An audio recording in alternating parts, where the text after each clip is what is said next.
میاں بیوی میں تلخ کلامی ہوئی. کوئی گھریلو وجہ تھی جو ہر گھر میں ہر روز ہوتی رہتی ہے. دونوں کا ایک بیٹا بھی تھا. صابر نے اپنی بیوی زویا کو گالی دی. تم سے جب سے شادی ہوئی ہے میری زندگی جہنم ہو گئی ہے. زویا بھی چلا کر بولی. تم نے مجھے اتنا درد دیا ہے، میں اب دعا کرتی ہوں مجھے موت آ جائے. اب تمہارے ساتھ ایک سانس بھی نہیں لے سکتی میں. جھگڑا کسی بڑی بات پہ نہیں تھا. 4 سال کا بیٹا ماں باپ کو جھگڑتے دیکھ رہا تھا. بیٹا بہت پریشان تھا. کبھی ماں کا ہاتھ پکڑتا تو کبھی باپ کا. باپ سے جب برداشت نہ ہوا تو اٹھایا ڈنڈا اور زویا کو مارنا شروع کر دیا. زویا چیخنے چلانے لگی. چیخوں کی آواز سن کر اہل محلہ آ گئے. انہوں نے آ کر زویا کو چھڑوایا. زویا کے سر سے خون بہہ رہا تھا. بیٹا ڈرا سہما دروازے کے پیچھے چھپا ہوا تھا. صابر نے چلا کر کہا، میں تم کو طلاق دیتا ہوں. 3 بار طلاق بولا اور زویا بیٹے کو لیے میکے آ گئی. بیٹا تھا کہ اس کے دل میں ایک عجیب سا ڈر گھر کر چکا تھا. وہ سب سے ڈرنے لگا تھا. 4 سال کا بیٹا امی کی گود میں لیٹا ہوا تھا. امی کا دوپٹہ منہ پہ اوڑھے سو جاتا. ماں سے ایک پل کے لیے بھی جدا نہ ہوتا. ادھر باپ نے کورٹ میں کیس کر دیا. بیٹا میں اپنے پاس رکھوں گا. کورٹ سے آیا خط موصول ہوا. زویا کے بھائی نے خط پڑھا، سب بتایا. صابر نے بیٹے کو اپنے پاس رکھنے کے لیے کیس دائر کیا ہے. اگلے ہفتے سنوائی ہے. بیٹا ماں کے پلو سے لگا ہوا. امی بابا کیا کہتے ہیں؟ بیٹا اب 6 سال کا ہو چکا تھا. ماں نے بتایا، کچھ نہیں بیٹا. ماں باپ کو جدا ہوئے 2 سال گزر گئے تھے، لیکن بیٹا آج بھی جب وہ جھگڑا یاد کرتا تو وہ بخار میں مبتلا ہو جاتا. پہلی سنوائی ہوئی. صابر کا وکیل کافی بڑا وکیل تھا. کیس صابر کے حق میں جا رہا تھا. زویا محسوس کر رہی تھی میں بیٹے کو ہار جاؤں گی. زویا گھر آئی.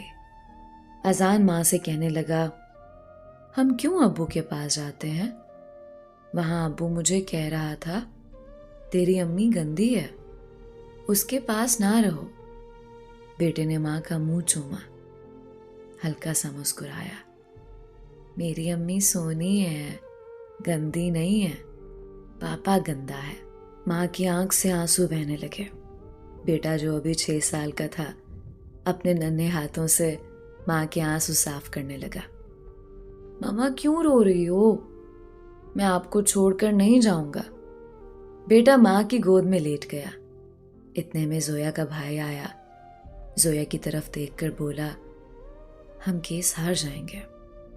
اذان کو اس کے باپ کے حوالے کرنا پڑے گا. اس کا وکیل بہت بڑا وکیل ہے. زویا خاموش ہو گئی. بیٹے کا منہ چومنے لگی. کبھی پاؤں چومتی، کبھی ہاتھ، کبھی سر. اذان سویا ہوا تھا. زویا نے زور سے سینے سے لگایا اور رات بھر روتی رہی. اذان نے دکان سے آئس کریم لی اور فریج میں رکھی. نانی سے کہنے لگا، نانو میں آ کر کھاؤں گا. ماں نے اذان کے چہرے کو ہاتھوں میں بھرا اور آہستہ سے بولی، اذان بیٹا، ماما ساتھ نہ بھی ہوئی تو کھانا ٹائم پر کھایا کرنا، ضد نہ کیا کرنا، اور دکان کی گندی چیزیں نہ کھایا کرنا. روز دانت کو برش کیا کرنا. ماما تم کو روز دیکھا کریں گی یہاں سے. بیٹا نہیں سمجھ پا رہا تھا ماما ایسی باتیں کیوں کر رہی ہے. ماں نے ہاتھ پاؤں چومے. آج فائنل سنوائی تھی عدالت میں. زویا بیٹے کو گود میں لیے بیٹھی ہوئی تھی. دل زور زور سے دھڑک رہا تھا. خیال یہی تھا، کاش میں برداشت کر لیتی، آج بیٹے سے جدا نہ ہوتی، بیٹے کی خاطر خاموش رہتی. ادھر کارروائی شروع ہوئی. جج صاحب نے لکھا فیصلہ سنایا. تمام دلیل سننے کے بعد ہم اس نتیجے پر پہنچے ہیں کہ بیٹا اپنے باپ کے ساتھ رہے گا۔ فیصلہ سنتے ہی ماں کا کلیجہ پھٹ گیا۔ ماں بے ہوش ہو کر گر گئی۔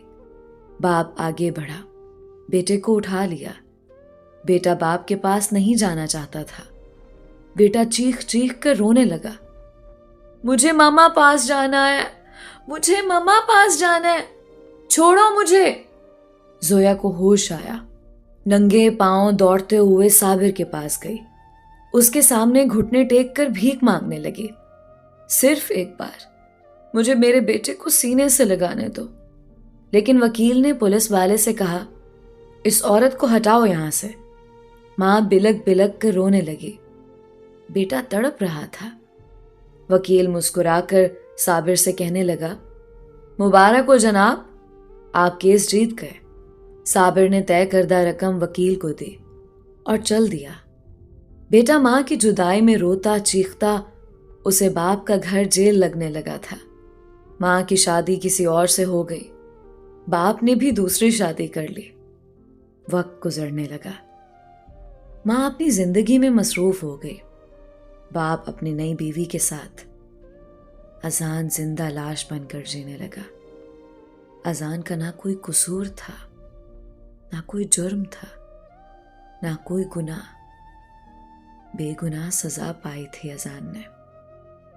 نہ اسکول پڑھ سکا، نہ زندگی میں کوئی مقام حاصل کر سکا۔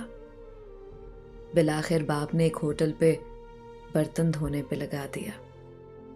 میں آپ سے پوچھتی ہوں، کیا قصور ہوتا ہے ایسی اولاد کا؟ آپ میں اتنی برداشت نہیں ہوتی کہ ایک دوسرے کی غلطیوں کو معاف کر دیا جائے۔ صبر ختم ہو چکا ہے۔ کتوں کی مانند لڑتے ہو، ایک دوسرے پہ الزام لگاتے ہو۔ میں دونوں میاں بیوی کی بات کر رہی ہوں۔ تم دونوں کی نفرت تمہاری اولاد کو کھا جاتی ہے۔ پہلی شادی میں ایک دوسرے کی چھوٹی چھوٹی باتوں کو برداشت نہیں کرتے ہو، اور دوسری شادی میں بڑی سے بڑی بات پہ کمپرومائز کر لیتے ہو۔ نہ جانے آج بھی کتنے بچے ماں باپ کی زہر آلود نفرت پہ قربان ہو رہے ہوں گے، جو بے گناہ برباد کر دیے جائیں گے۔ میری تمام والدین سے ایک درخواست ہے، ایک دوسرے کو برداشت کرنا سیکھیں، ایک دوسرے کو سمجھنے کی کوشش کریں۔ شادی کے بعد میاں بیوی کی سوچ کا ملنا ضروری نہیں ہے، کیونکہ آپ لوگ دو الگ الگ انسان ہیں، الگ سوچ ہے، الگ خواہشات ہیں۔ نکاح کا مقصد ہی دو الگ انسانوں کو یکجان کرنا ہے۔ طلاق ہی ہر مسئلے کا حل نہیں ہے۔ آخرکار دوسری شادی ناکام کیوں نہیں ہوتی؟ اس کی وجہ کیا ہو سکتی ہے؟ تو میں بتاتی ہوں آپ کو۔ دوسری شادی اس لیے ناکام نہیں ہوتی کہ اس وقت ہم صبر کرنا سیکھ جاتے ہیں، برداشت کرنا سیکھ جاتے ہیں، ایک دوسرے کی غلطی کو اگنور کر کے آگے بڑھ جاتے ہیں۔ اگر ایسا ہی پہلی شادی میں کیا ہو تو اولاد خاک نہ ہو۔ یہ کہانی سن کر اگر کسی نے اپنی اولاد کو خاک ہونے سے بچا لیا تو میرا مقصد مکمل ہو جائے گا۔